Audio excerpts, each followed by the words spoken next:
I think there are a few changes which are very obvious and probably cut across industry. So we all know, of course, that safety and wellness have become the most important criteria for anything that we're exercising today.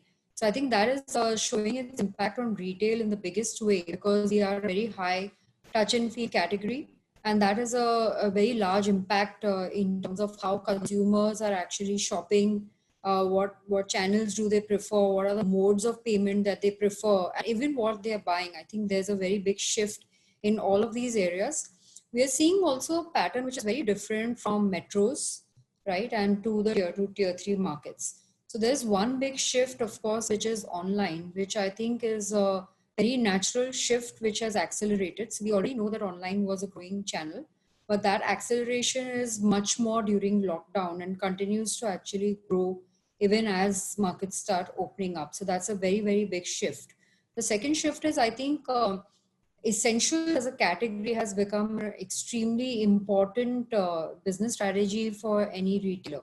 And this is now growing, beyond grocery and other essentials, but actually has crept into even areas like fashion and beauty, because you are working from home, school is from home, all your personal activities, everything is from home. So whether it's the exercise aspect, or whether it's taking care of your skin, or what you wear for your various calls, etc., I think there is a essentials within every such category, especially home, because now home is such a big sanctuary. That has become a very, very big trend that we notice as people are preparing for a much better, comfortable and enjoyable life at home as they carry out various events.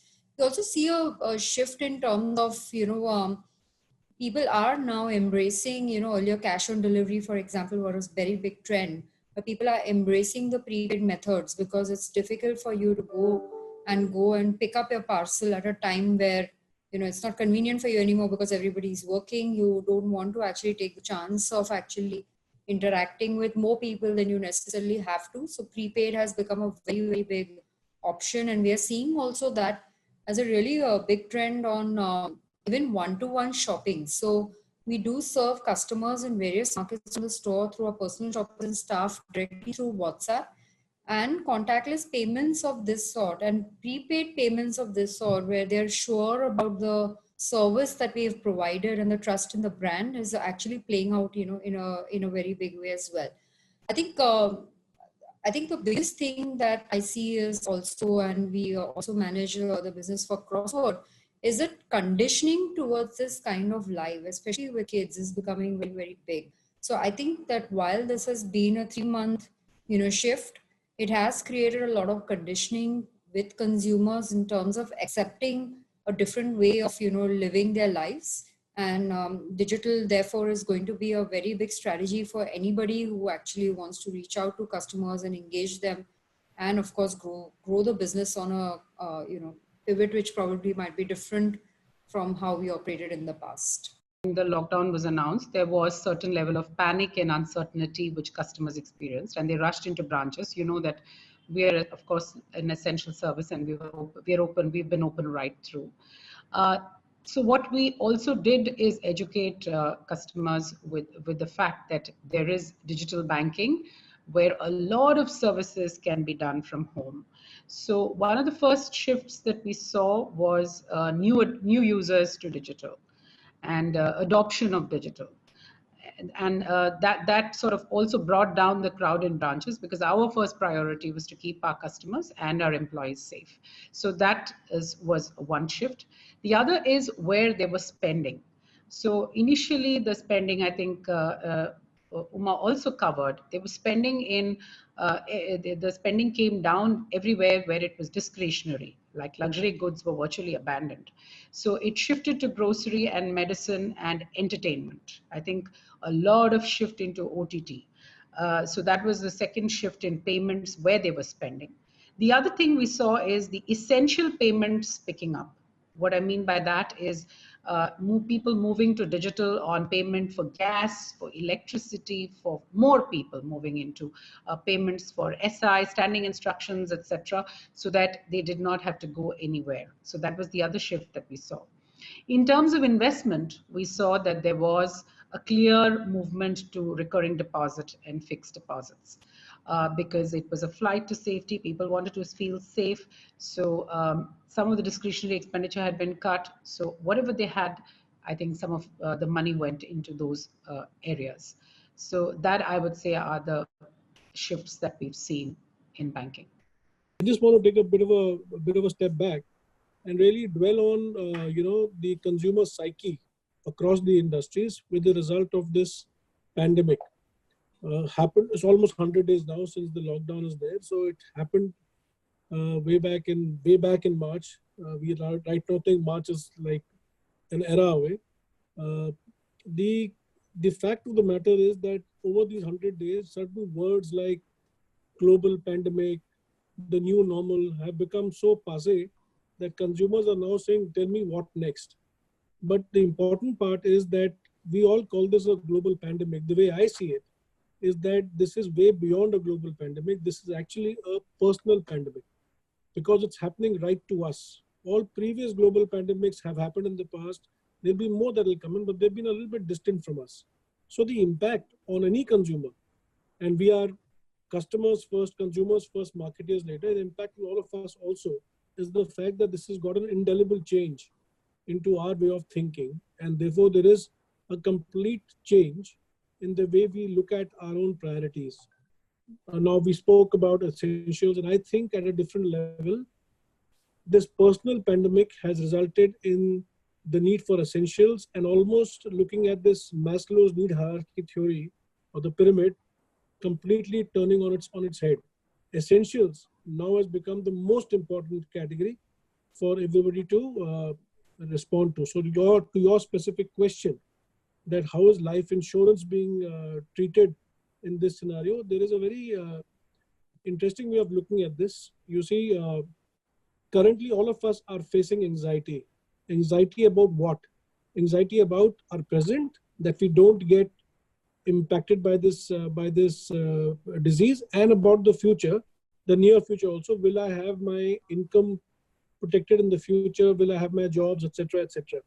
Now, if you look at the core purpose of life insurance, the core purpose of life insurance is to protect the families and their breadwinners' financial future. That is at the core of the purpose of life insurance, and that is the core issue that a lot of our consumers are right now grappling with. So how has life insurance transgressed in this last 100 days? It was always an essential service. It has now become even more essential in the mind of the consumer. We are ourselves at Max Life seeing a good surge in demand for core life insurance products. If you see Google searches also, the number of searches for term insurance, which is a core protection product, the number of searches for pure life insurance has gone up at least 100%. So there is a larger awareness that consumers are having now, and this is for a certain process. Ed. When we began the stuff, the first stage was anxiety happens, and you want to understand why is the anxiety happening and what is it that I have already with me to protect against my anxiety. So we found a huge amount of increase in customer calls and queries to understand a basic concept that whatever policy they have, is COVID covered under that? And that was important for the brands to come back and authentically answer in a straightforward yes, without a terms and conditions. So, now how do we answer? Our branches are closed. Our call centers got abandoned because we had to obviously close them as well. So we had to straight away go in and open ourselves to our customers by doing proactive communication through SMSs and emails with a very simple line that your policies are covered if anything were to happen to you under COVID. Now, one would have thought that would have given them reassurance. But I think as the anxiety is only increasing, and we were discussing before the call also that, COVID isn't going away soon. So people's anxieties have remained, and therefore those queries haven't stopped. So what we did was that our only doors that were open in late March and early April was our website. So we converted our website into a very consumer-facing website, which it always was, but we also put out a big page purely for COVID. And over the last 70 days, we have seen the walk or the traffic on that page only increasing.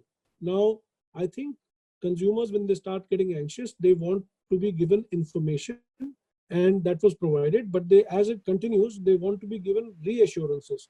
So we did an assurance, but we also want reassurances. And that is really where I think we've seen consumer behavior move.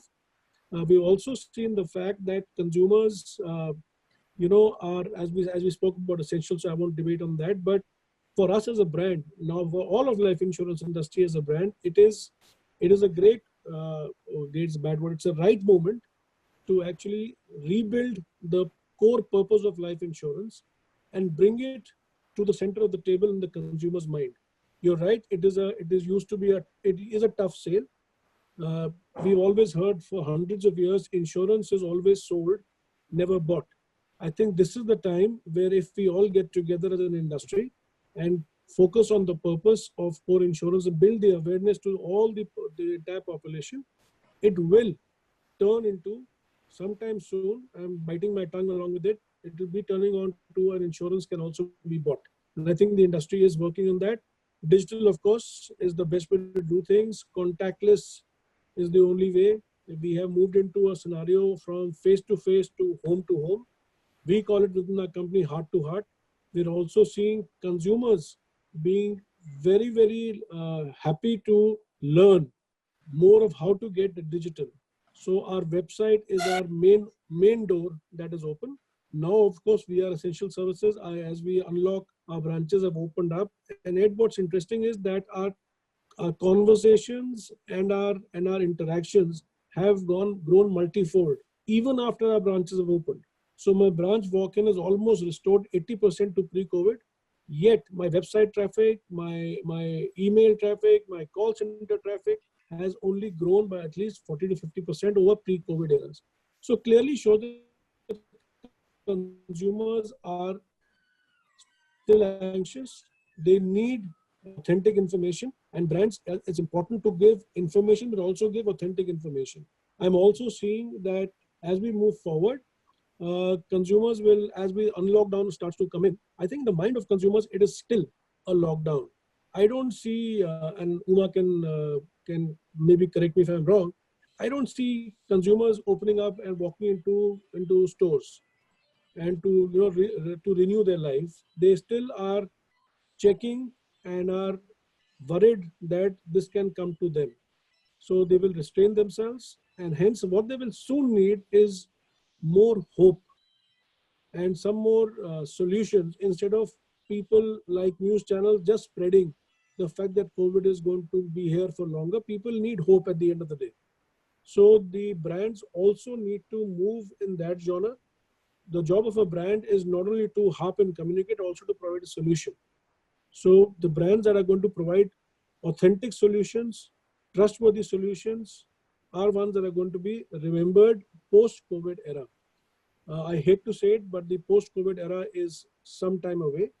So we will probably have a era between the pre and the post, or the COVID era and the post. But yeah, on lockdown 1 and lockdown 2 are all numbers, great communication thoughts. But right now, I think consumers are more cautious, but they will open up slowly and steadily. And we as brands have to be providing them the solutions, but we have to focus on trust. A brand has to be treated by all of us like a living animal. We, I think, sometimes have forgotten that brand also has to live its life, and therefore has to communicate constantly. And I would say this is not the time for brand to keep quiet. This is the time for all brands to talk with their customers, so that customers have the reassurance and have the trust. I also think it is a great opportunity for all of us to bring marketing, at least in BFSI, and I'm not commenting to Elizabeth or anybody else, but in BFSI, brand marketing has always been on the sidelines. It is a great moment in time for the brand marketing folks and the discipline to come at the center of the table and give decisions be in the decision making matrix for the organizations. So yeah, it's a journey. Coming out is going to be tougher than coming into it, but yeah, the brands have to keep the faith and give the trust to their consumers constantly through good communication.